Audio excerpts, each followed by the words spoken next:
This is Tom Fox. I'm the Compliance Evangelist.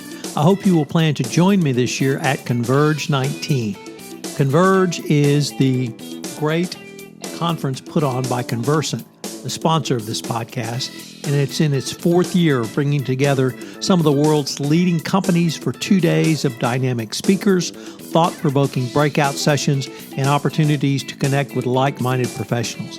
You will leave the conference with new resources and best practices, allowing you to continue the hard work of driving ethics to the center of your business.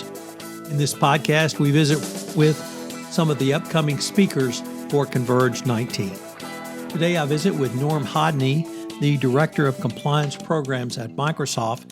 We discuss his upcoming presentation at Converge19, Bridging the Digital Divide. Hello, everyone. This is Tom Fox, back for another episode. Today, I have with me Norm Hodne. I hope I got that right. You got that right. Who is the Director of Compliance Programs at Microsoft. And we're going to talk about his presentation at Converge19. So, Norm, first of all, thank you for taking the time to visit with me today. Yeah, you're welcome. Thank you for having me. Norm, I was wondering if you could detail for us a little bit about your professional background.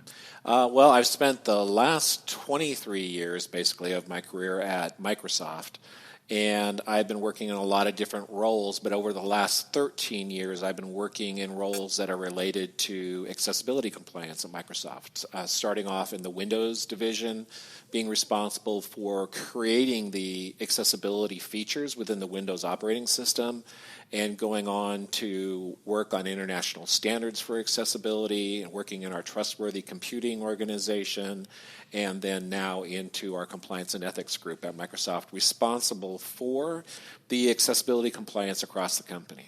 Your speech, or talk rather, presentation at Converge19 is entitled Bridging the Digital Divide, and the first sentence of your presentation describes it as this session uses practical lessons from work within Microsoft product teams to achieve an end-user-centric approach. One of the reasons I'm so excited about your presentation is, in many ways, I think Microsoft certainly leads the U.S. and the world in data management, how to use data, and how to work with data.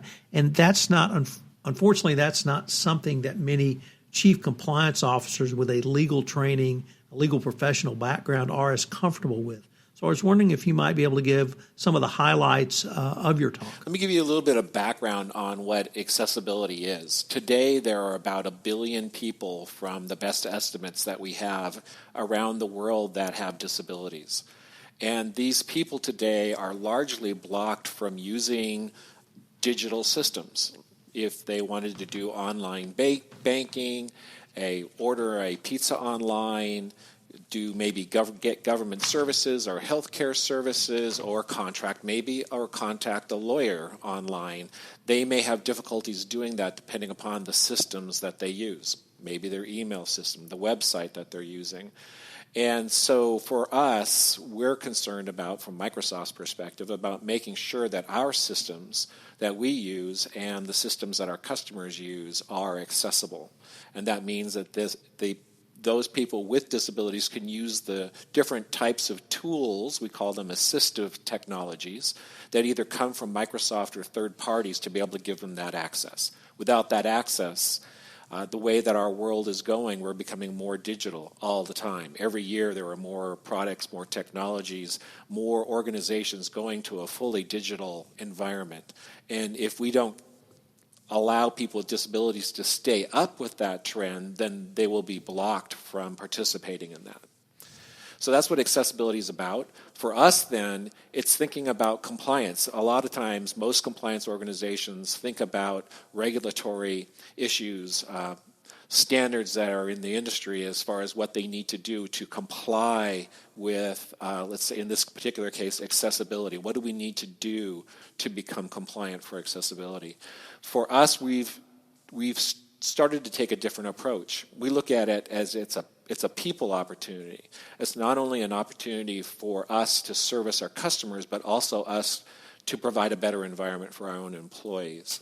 And so when we start thinking about accessibility, we think about what's the people issues and how can we get people excited about developing systems that are accessible rather than talking to them about building compliant systems. We'll achieve the same result, but we'll achieve it in a totally different way. And this presentation is going to talk about some of those challenges and some of the best practices that we've found about really making that change from compliance to a people-centric design approach.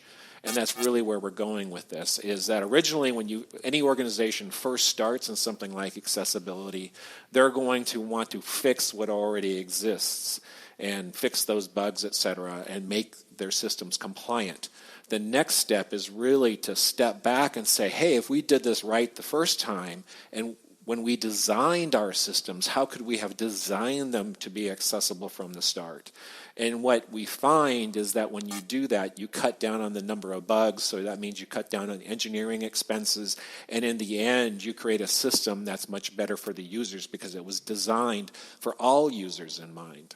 So that's why we talk about people-centric, and it's really about getting people to understand, the engineers to understand about what accessibility is all about.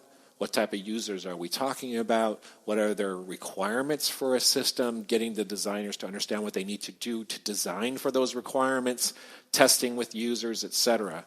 And along that way, we're going to create a system that's really going to delight customers. And I'll have some examples that I'll show in my presentation of ways that we've delighted our customers here in the recent past. Try to advocate that more effective compliance leads to greater business efficiencies, which leads at the end of the day to greater profitability.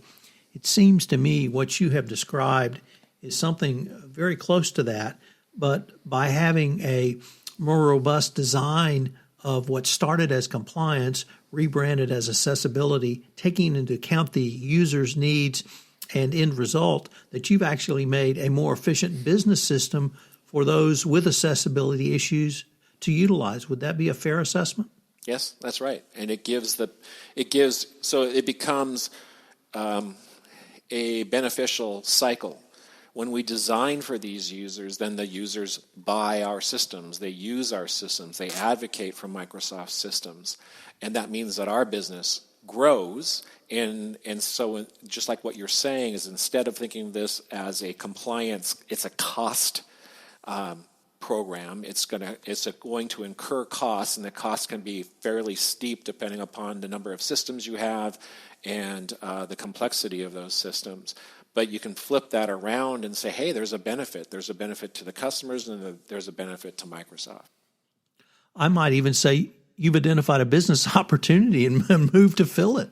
Yes, and there are things that and in fact, some of the examples that I'll use are going to be examples where Microsoft participated in creating some and designing some unique solutions for customers with disabilities, but we're actually not benefiting anyway in revenue from those. It's just something that we're trying to contribute because we think it's important for the overall industry that we take the knowledge that we have and the technologies that we have, and we apply that to solve a problem. And sometimes that means that someone else takes that solution and goes and commercializes it, which is going to be one of the examples that I use.